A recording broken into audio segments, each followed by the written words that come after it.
Class 11th खत्म होने में अब सिर्फ कुछ महीने बचे हैं, तो डर लग रहा है कि इतना सारा सिलेबस अगले 3 महीने में हम कैसे खत्म करेंगे। रोज टाइम टेबल बनाते हैं पर वो आज तक कभी फॉलो नहीं होता। फिर सिर्फ एक रिग्रेट बचता है रात को कि आज भी मेरे से कुछ नहीं हो पाया, ना क्वेश्चन बने, बैकलॉग खत्म नहीं हुआ, रिवीजन नहीं हुआ, टेस्ट में नंबर नहीं बढ़ रहे। अगर तुम अपनी लाइफ में अगले 3 महीने में सब बदलना चाहते हो, एक टाइम टेबल ऐसा चाहते हो जो आप बना भी सको साइंटिफिकली एकदम, और उसको आप फॉलो भी कर सको जैसे हजारों बच्चों ने किया और अपनी लाइफ का सबसे तगड़ा कमबैक किया, तो बेटा ये वाला वीडियो आज आपके लिए। एक बात आज आप याद रखना, जो क्लास 11th है उसका वेटेज बहुत ज्यादा है जेईई मेंस में, जेईई एडवांस में। पूरी क्लास 12th में आपके क्लास 11th के कॉन्सेप्ट्स काम आते रहेंगे, तो ये क्लास 11th के चैप्टर्स अगले 3 महीने में खत्म करना आपके लिए जरूरी नहीं, मजबूरी भी है अगर जो तुम टॉप 100 रैंक लाना चाहते हो। पर आज मुझसे तुम ये लिखा कर ले जाओ, अगर तुमने अगले 15 मिनट अपने इन्वेस्ट कर दिए, ध्यान से सुन लिया और अगले 21 दिन तक बेटा फॉलो कर लिया, तो आप आज चाहे कितनी बुरी हालत हो, कितना भी लो कॉन्फिडेंस हो, ऐसा लग रहा हो कि यार सिर्फ सिलेक्शन ही हो जाए। 10th जब पार करके आए थे तब टॉप 100 का ड्रीम था, एक एकदम खतरनाक वाला जो बोलते ना एक कॉन्फिडेंस था, एक मोमेंटम के साथ तैयारी चालू करी थी, वो मोमेंटम कहीं लूज हो गया है, कॉन्फिडेंस डाउन हो गया है। पर 21 दिन बाद जो आपने अगर ये आज जो मैं बताने वाला हूं, purely scientific technique of making time table, जिसको मेरे पढ़ाए हुए 10,000 से ज्यादा बच्चे फॉलो करके अभी तक आईआईटीएन बन गए, आप अगर फॉलो कर लोगे ना तो ये लिखा कर ले जाओ, पक्का है कि 21 दिन बाद आपका माइंडसेट वो हो जाएगा, आपका प्रिपरेशन लेवल वो हो जाएगा,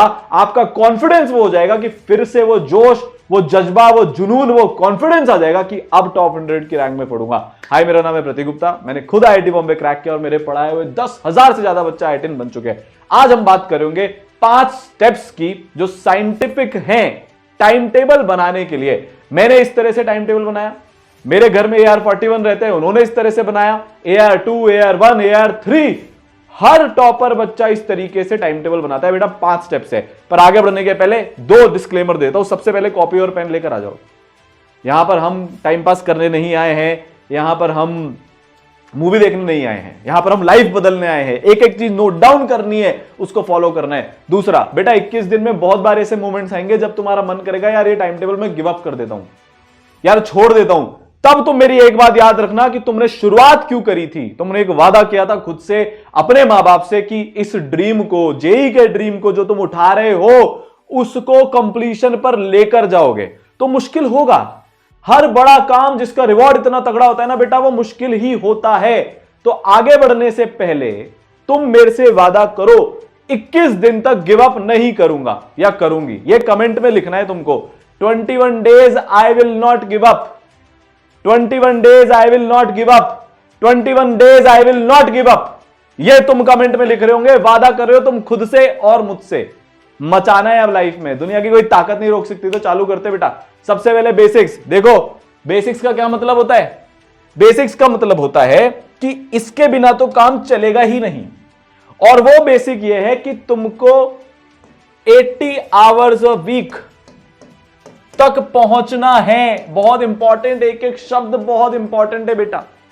पहली बात तो मैं तुमको डेली टारगेट नहीं दे रहा, वीकली टारगेट दे रहा हूं। तुम्हें अब तक पता है क्यों? क्योंकि डेली क्या होता है, मान लो मैंने आज 6 बजे का अलार्म बजा, अच्छा एक तो ये होता है, अच्छा एक चीज और, 6 से 6:30 ये कर लूंगा ब्रेकफास्ट और फलाना ढिमाका नहाना धोना, फिर 6:30 to 8 स्टडी, फिर 8 to 8:15 ये, फिर 8:15 to 9। ऐसा टाइम टेबल कोई नहीं बनाता, sorry to burst your bubble, but कोई भी इस तरीके से टाइम टेबल नहीं बनाता। तो सर कैसे बनाते हैं, वही तो आज सीखना है। क्या हम ऐसा कर रहे होंगे कि अगले 3 महीने में हमारा पूरा 11th का सिलेबस पूरी डेप्थ के साथ एडवांस लेवल पर खत्म हो जाए? यही तो आज हम बेटा सीखने आए। बात समझ में आ गई क्या तुम्हारे को मेरी? इस तरीके से टाइम टेबल नहीं बनाया जाता। वापिस आते हैं 80 आवर्स अ वीक। देखो अगर तुम डेली टाइम टेबल बनाओगे ना, और पहले दिन तुमने सोचा मैं 10 घंटे पढ़ूंगा, गलती से 7 ही घंटे की पढ़ाई हुई, तो एक रिग्रेट की साइकिल में फंसोगे, गिल्ट की साइकिल में फंसोगे कि यार मैंने आज ही तो डिसाइड किया था, मैं 7 ही घंटे तो पढ़ पाया, एक काम करता हूं छोड़ देता हूं। अगले दिन तुम इतनी लो एनर्जी से बेटा उठोगे। ये तुम्हारे साथ जाने कितनी बार हो चुका है कि उस रिग्रेट में 4 दिन और बिगड़ जाएंगे। हम क्या कर रहे हैं, डेली नहीं बना रहे कि अगर पहला दिन बिगड़ भी गया ना, तो पता है यार एक वीक में 80 घंटे पढ़ने थे, 6 दिन तो बचे हैं, 72 आवर्स 73 आवर्स पढ़ने ना, कवर कर लूंगा, पहली चीज। दूसरी चीज, तुम 80 आवर्स अ वीक पर बेटा 21 दिन बाद पहुंचोगे। आज तो हालत यह है 4-5 घंटे भी हो जाए तो ऐसा लगता है मचा दिया। तो ये 21 दिन बाद तुम बेटा यहां पर पहुंच रहे होंगे। पर बेसिक है ये, अगर तुम 75-80 आवर्स अ वीक, इतनी बुरी हालत 11th में होने के बाद अगले कुछ महीनों तक नहीं पढ़े तो बेटा फिर नहीं होगी टॉप 100 रैंक में तुम्हारी एंट्री, क्योंकि तुम्हारा कंपटीशन बहुत टफ है। लाखों बच्चे उस 100 सीट के लिए बेटा आज लगे पड़े हैं, कर रहे हैं वो मेहनत, तुमको भी करनी पड़ेगी। तो ये बेटा पहली चीज है, सबसे बेसिक, वरना भूल जाओ, फिर आगे के 10 मिनट भी तुम्हारे लिए कोई काम के नहीं है। फिर तुम सिर्फ ख्याली पुलाव पकाने आए हो, तुम सिर्फ एक अच्छा फील करने आए हो, तुम ग्राउंड पे उतरकर मेहनत नहीं करना चाहते। समझ गए? पर सर अब ये बताओ कि हम इतने घंटे पढ़ेंगे कैसे? वो ही बता रहा हूं बेटा, आगे का वो ही है पूरा आज का डिस्कशन। कब पढ़ना है, कैसे पढ़ना है, हर एक चीज। पॉइंट नंबर 2, आई होप कि आप इसको लिखते जा रहे हो। पॉइंट नंबर 2 है बेटा टास्क टेबल। तो आपको जो सिखाया गया है ना टाइम टेबल, ये गलत तरीका है। टॉपर्स का तरीका होता है टास्क टेबल बनाने का। आज आप जितनी भी बजे ये वीडियो देख रहे हो, उतनी बजे, अगर आप ये वीडियो आज सुबह देख रहे हो तो अभी के अभी टास्क टेबल बनाओ। सेकेंड हाफ में अगर आप ये वीडियो देख रहे हो तो बेटा कल की टास्क टेबल बना। सर टास्क टेबल क्या होता है? देखो तुम्हारे को क्या क्या करना है टॉप 100 में रैंक लाने के लिए, पहले उसको लगते हैं। Point number 1 theory.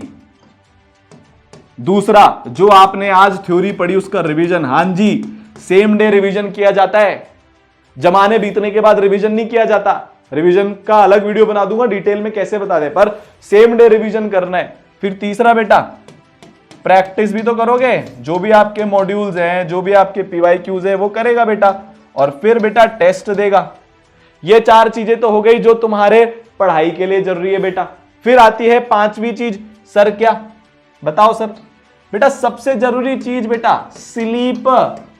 फिर छठा टास्क ऑफ द डे, दिनचर्या, दैनिक काम, जैसे नहाना, धोना, खाना। और 7वां जो तुम सबसे ज्यादा करते हो, पूरे मन से करते हो बेटा, ब्रेक, डिस्ट्रैक्शन। ठीक है? और एक चीज जो तुम सबसे ज्यादा इग्नोर करते हो बेटा, 8वां एक्सरसाइज। ये एक आइडियल जेई एस्पिरेंट का डे है, उसको इतने सारे टास्क करने होते हैं। बात समझ में आ गई? क्लियर है? पक्का है क्या? अब इन टास्क को टाइम असाइन करना शुरू करो। तुम्हारे पास कोई टास्क ही नहीं है। अगर मैं तुमसे आज पूछ लूं बेटा अगले 7 दिन तक क्या क्या करना है, सर रिवीजन करना है, सर बैकलॉग्स खत्म करने हैं, सर टेस्ट देना है, इतने चैप्टर पढ़ने हैं, पर कुछ भी कॉन्क्रीट नहीं है, सब हवा में चल रहा है, तो तुम कुछ कर ही नहीं पाते हो। वो तो छोड़ो बेटा, कल सुबह उठकर क्या पढ़ेगा तुझे ये भी नहीं पता। सबसे पहले सुबह उठकर तुम ये सोचते हो आज क्या पढ़ूं, उस सोचने में 15-20 मिनट निकल जाते हैं। फिर लगता है यार ब्रेकफास्ट करके ही पढ़ लूंगा, इतना टाइम तो ऑलरेडी वेस्ट हो गया। रोज की यही साइकिल, रोज वही बकवास। इससे ऊपर उठेंगे आज तो हर चीज को एक टाइम असाइन कर बेटा। जैसे थ्योरी की तुम्हारी मान लो 3 क्लासेस पर डे चल रही है, तो ये टास्क टेबल में 5 आवर असाइन हो गए। रिवीजन तुमको 3 क्लास चल रही है तो 1.5 आवर्स लगेंगे, ये टास्क असाइन हो गया बेटा। प्रैक्टिस, अगर तुम 2 सब्जेक्ट पर डे चलते हो तो तुम्हारे टास्क में लिखा है 1 आवर मैथ्स, 1 आवर फिजिक्स, या जो भी है। फिर तुम उसके बाद उसको अगले दिन जब बनाओगे तो केमिस्ट्री को इंक्लूड कर लोगे। अगर एक दिन में 2 ही सब्जेक्ट का होमवर्क करो, तीनों का करो तो तीनों को एक दिन में इंक्लूड करोगे। फिर हफ्ते में 3 घंटे तुम टेस्ट के लिए अलॉट करोगे। तो यहां पर तुम्हारी टास्क टेबल में आ जाएगा टेस्ट। पर सर मंडे ट्यूसडे वेडनेसडे, हाँ Monday Tuesday Wednesday Thursday Friday Saturday को टेस्ट नहीं आएगा, पर संडे के टास्क टेबल में टेस्ट आएगा। तो होता क्या है, अपन संडे को चिल फ्री घूमते रहते हैं, खुद को बांध लो टेस्ट के अंदर। बात समझ गए? तो टेस्ट के लिए 3 घंटे आ गए संडे को। हर एक चीज का एक डेडलाइन बनानी है, वरना कई बार क्या होता है मैथ्स का होमवर्क करने में तुम 4 घंटे बिता देते हो, फिर फिजिक्स और केमिस्ट्री पीछे छूट जाते हैं, फिर रोते फिरते हो कि हमारा एक सब्जेक्ट हो ही नहीं रहा। 1 घंटा डिसाइड कर लिया ना, तो फिर डिसिप्लिन लेकर आना है। आज उन मैथ्स के क्वेश्चंस को 1 ही घंटे में करूंगा। पहले जितने भी क्वेश्चंस हो जाएंगे धीरे धीरे बेटा, इससे तुम्हारी स्पीड भी बढ़ेगी, क्योंकि टाइमर तुमने लगा लिया। वरना तो क्या है, मैथ्स के होमवर्क के नाम पर फोन चलाए जा रहे हो, दोस्तों से बात किए जा रहे हो, खिड़की के बाहर देखकर जाने कौन सी ओवरथिंकिंग में पड़े हो, तुम्हें कोई पता ही नहीं चलता। और वो सारा टाइम तुम स्टडी टाइम में काउंट कर लेते हो, जबकि स्टडी हो ही नहीं रही है। धोती खोल रहा हूं पता है मेरे को, पर बहुत जरूरी है आज बेटा, मैं नहीं करूंगा तो तुम बिगाड़ते जाओगे टाइम, फिर बाद में रोगे, सर आप तब बचा लेते, सर तब आप बता देते। अभी बता रहा हूं, जगा रहा हूं, वापस खींच के ला रहा हूं तुम्हें, जहां भी जिस भी गड्ढे में आज पड़े हो उसमें से। बात समझ में आ गई? तो ये टास्क टेबल बनानी है, हर टॉपर बनाता है, बोरिंग काम है, पर बेटा महान तो बोरिंग काम करने से ही बना जाता है, और रोज करने से बना जाता है। बात समझ में आ गई? मेरी एक बात याद रख लेना बेटा, हफ्ते में अगर 4-5 घंटे एक्सरसाइज नहीं करी तो तुम्हारे को इतनी नींदें आएगी ना इस सर्दी में, इतनी नींदें आने वाली है कि तुम 10-11 घंटे तो सिर्फ सोने में निकाल दोगे। हर टॉपर या हर महान व्यक्ति की एनर्जी लेवल एक नेक्स्ट लेवल होती है, और वो आती है बेटा एक्सरसाइज से। ठीक है, ये हो गया दूसरा पॉइंट, सबसे इंपॉर्टेंट पॉइंट इस वीडियो का। अब अपन आते हैं कि सर हमको एक्चुअली में करने कौन से चैप्टर हैं। पहले ये भी आपको करना पड़ेगा, 3 महीने की प्लानिंग बनानी पड़ती है, तो वो मैं बता देता हूं। फिजिक्स के अंदर बेटा आपको ये सारे चैप्टर्स करने हैं फर्स्ट प्रायोरिटी पे। फर्स्ट प्रायोरिटी पॉज करके लिख लेना या स्क्रीनशॉट ले लेना, जैसे तुम्हारी मर्जी, पर इनको लिख लेना, ये फर्स्ट प्रायोरिटी है। तो अगर मैं 90 दिन के टास्क लिखने वाला हूं, बड़े मेजर गोल्स बनाने वाला हूं, तो उस 90 दिन में से पहले 60 डेज के अंदर मैं इनको खत्म कर रहा हूं, अगर मेरे ये अभी तक भी खत्म नहीं हुए। मैं आपसे बोलूं, ऑनेस्ट सलाह दूं बेटा, जीरो से तैयारी शुरू कर। अगर तेरी आदत हालत बहुत बुरी है ना, वापस जीरो से तैयारी शुरू कर दे बेटा, अभी इतना टाइम है। आयुष अग्रवाल हो, पंकज हो, मंथन हो, विवेक हो, इन सब ने बेटा IIT Bombay, IIT Delhi crack किया है 8, 9, 10 महीने में, तुमसे भी कम टाइम में। पर इन्होंने एक बोल्ड डिसीजन लिया था कि जीरो से तैयारी शुरू कर देता हूं। यह आधा इधर का आधा उधर के चक्कर में कुछ भी नहीं हो पाता। अगर तुम्हारा जितना भी सिलेबस हुआ है उसमें से 40% से भी कम कवर्ड है, 40% से भी कम के तुमने क्वेश्चन किए हैं, तुमने टेस्ट 40% से भी कम के दिए हैं, 40% से कम तुम्हारा थ्योरी कवर है, तो बेटा जीरो से वापस तैयारी शुरू कर दे पूरी। और अगर तुम जीरो से तैयारी शुरू करना चाहते हो ऑनलाइन या ऑफलाइन, तो ईसरल के नए बैचेस बेटा चालू होने वाले हैं। अर्ली प्रहार ऑनलाइन के लिए और प्रहार गुरुकुल ऑफलाइन कोटा सेंटर के लिए, जिसमें एकदम जीरो से बेसिक से तैयारी करवाई जाएगी। अगर तुम्हारा सिलेबस 40% से ज्यादा है तो फिर बैकलॉग्स मानकर बाकी सबको खत्म करना, और इस प्रायोरिटी में खत्म करना बेटा। बात समझ में आ गई क्या? इस प्रायोरिटी में खत्म करना है। पहले 60 दिन में ये चैप्टर्स फिजिक्स के करने, फिर केमिस्ट्री के ये सारे चैप्टर्स करने, मोल कंसेप्ट में स्टाइशियोमेट्री वाला पार्ट करना है, एटॉमिक में फिजिक्स वापस पढ़ा देंगे, तो चलो इसको हटाओ, ये फिजिकल का है बेटा। ठीक है, शुरुआत वाले स्टेट्स ऑफ मैटर में आइडियल गैस इक्वेशन और उसके क्वेश्चंस करने, आयनिक में पीएच और सॉल्युबिलिटी करना है, रिडॉक्स रिएक्शन में रिएक्शन बैलेंसिंग, 3 सबसे इंपॉर्टेंट चैप्टर्स हैं, पीरियोडिक टेबल, केमिकल बॉन्डिंग और जीओसी। और इसके साथ आइसोमेरिज्म भी पकड़ लो, अगर अभी तक वो हो चुका है तो इनको तुम नहीं छोड़ सकते। तो सबसे पहले इनको खत्म करना है फिजिक्स केमिस्ट्री में। और मैथ्स में क्या क्या करना है? मैथ्स में क्या क्या करोगे भाई? लॉग के फॉर्मूले, क्वाड्रेटिक पूरा पकड़कर चलो, कंपाउंड एंगल पूरा पकड़कर चलो, पूरे साल काम आएगा। ट्रिग्नोमेट्री इक्वेशन में फॉर्मूले कर लो, स्टैंडर्ड फॉर्म्स। पीएनसी में प्रोबेबिलिटी में काम आएगा, अभी के लिए इग्नोर मार सकते हो। कोऑर्डिनेट ज्योमेट्री के बेसिक्स बेटा करने। अब आती है अगली बात, सर लेट नाइट पढ़ू कि अर्ली मॉर्निंग? अबे पढ़ ले पहले।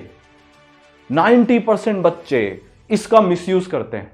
सर मेरे से सुबह नहीं उठा जाता तो मैं लेट नाइट पढ़ता हूं, और लेट नाइट सिर्फ स्क्रोलिंग होती है, या वो सारे काम होते हैं जो तुम्हें नहीं करने होते। रात तक आते आते बेटा थक जाते हो, तुम अच्छा मानो या बुरा मानो, पर मैं तो बोल रहा हूं जो तुम्हारे को सूट कर रहा है ना, पहले पढ़। पहले 80 घंटे पर वीक पर पहुंच, पढ़ना सुबह 5 बजे तक। भाई मैं मना नहीं कर रहा, पर पढ़ना है उस टाइम पर, उस टाइम का मिसयूज मत करना। पर अगर तुम्हें पूछोगे आइडियल क्या है, मैक्सिमम टॉपर्स क्या करते हैं, तो बेटा आइडियल तो यही है। अर्ली मॉर्निंग का मतलब 4 बजे नहीं होता, फिर तुम एक्सट्रीम पे पहुंच जाते हो। कल मैंने एक 9.5 घंटे का मेंटरशिप सेशन लिया था 1-to-1, वहां पर बच्चे यही गलती कर रहे थे। अर्ली मॉर्निंग का मतलब होता है 6 बजे 7 बजे। मैं भी 11-12 बजे उठकर 6-7 बजे सोकर 6-7 बजे उठता था। सारा आंसर 5-5:30 बजे उठते थे। ये बेस्ट टाइम टेबल होता है, क्योंकि आपके बेटा एग्जाम्स तो सुबह ही होते हैं, और जेनेटिकली हम ट्रेंड हैं सुबह जल्दी उठने के लिए, रात को टाइम पर सोने के लिए। पर फिर भी तेरी अगर आदत है रात को पढ़ने की, तो रात भर पढ़, पर बेटा 80 घंटे पर वीक तेरे को पढ़ना है। इस फालतू फोकटगिरी में अभी मत उलझना। हम हमारी बॉडी क्लॉक एग्जाम से पहले सेट कर लेंगे। अभी तो बेटा क्लॉक सेट करनी है, बॉडी बाद में अपने आप आ जाएगी, पहले तो पढ़ना है। तो क्या करो, रोज के टास्क लिखो, जो मैंने चैप्टर्स बनाए वो पहले लिखो। कोशिश करके रात को 2 बजे बाद मत पढ़ना, मैक्सिमम 2 AM तक पढ़ना। तो सर अभी तो हम 5 बजे तक पढ़ते हैं। तो तुझे एक टारगेट बताता हूं, अगले 7 दिन बेटा 4 AM सो जा, उसके अगले 7 दिन बेटा 3 AM सो जाना, उसके अगले 7 दिन बेटा 2 AM सो जाना। समझ गया? इसलिए 21 दिन का चैलेंज दिया था। तुम क्या चाहते हो, आज 5 बजे सो रहा हूं ना, कल से 2 बजे सो जाऊं? अरे शरीर गिव अप मार देता है, ऐसे काम नहीं करता शरीर। धीरे धीरे धीरे धीरे धीरे धीरे धीरे प्रोग्रेस होती है। तुम तो एक दिन में साहब बना दो सर यूसेन बोल्ट, गली के बच्चों में तो मैं जीत ही जाता हूं। अरे ऐसा नहीं होता, सालों की ट्रेनिंग, तपस्या, सैक्रिफाइस लगते हैं। तुम सैक्रिफाइस करने को ही रेडी नहीं हो। चौथी चीज बहुत इंपॉर्टेंट, बच्चे क्या बोलते हैं, सर ओवर थिंकिंग होती है, सर दोस्त बुलाने आ जाता है, बाकी स्क्रोलिंग के तो तुम देवता हो ही। अगर स्क्रोलिंग का कंपटीशन हो ना बेटा कि कौन कितनी देर तक कितने दिन तक लगातार कर सकता है, तो तुम एकदम खतरनाक वाले चैंपियन निकलो। अरे रुक जा अब तो यार, कब तक अपने माँ बाप के रिसोर्सेज ऐसे वेस्ट करते रहोगे। कल एक बच्चा मिला मेरे को उस सेशन में, उसके पैर का ऑपरेशन हुआ है, उसका एक पैर छोटा था, बड़ा किया है उसको ऑपरेशन से। 6 महीने से वो बेड रेस्ट पर है, पर वो पिछले 6 महीने से पलंग पर लेट कर इतनी मुश्किल सिचुएशन में रोज 10-11 घंटे पढ़ रहा है। तुम कदर क्यों नहीं करते उस चीज की? ना समय की कदर है, ना माँ बाप की, ना खुद के करियर की। ये टाइम वापस नहीं आता, फिर सिर्फ रिग्रेट बचता है। तो सर हम कैसे बचें इस चीज से? तो आपको एक ध्रुव की कहानी बताता हूं। एक ध्रुव नाम का बच्चा आज IIT बॉम्बे में 99.8 परसेंटाइल फर्स्ट अटेम्प्ट में लेकर आया। उसकी परेशानी थी ओवर थिंकिंग। मैंने उसको बोला बेटा रोज का ब्रेक प्लान कर ले। तो किटकैट मतलब हैव अ ब्रेक, समझ गया? उसको एक छोटी सी ट्रिक बताई, आज आपको भी बता रहा हूं। आप ये फिक्स कर लो यार, 8 to 9 PM मेरा एकदम फ्री वाला टाइम है। ओवर थिंकिंग हो, दिमाग को बोलना यार 8 बजे आना, दोस्त बुलाने आए दोस्त को बोलना 8 बजे आना, स्क्रोलिंग का मन हो मोबाइल को बोलना 8 बजे आना, सबको टाल दो। आपने ये नोटिस किया होगा, जब आप अपनी इमीडिएट प्रॉब्लम को टाल देते हो तो वापस लौट कर ही नहीं आती। प्रॉब्लम तब होती है जब है ना इंस्टेंटली हम उसमें लग जाते हैं। कुछ भी हो 8 बजे आना, प्रॉब्लम टल गई, 10-15 दिन बाद कंट्रोल आ जाएगा, 21 दिन बाद तो पक्का आ ही जाएगा, मचा दोगे आप फिर लाइफ में।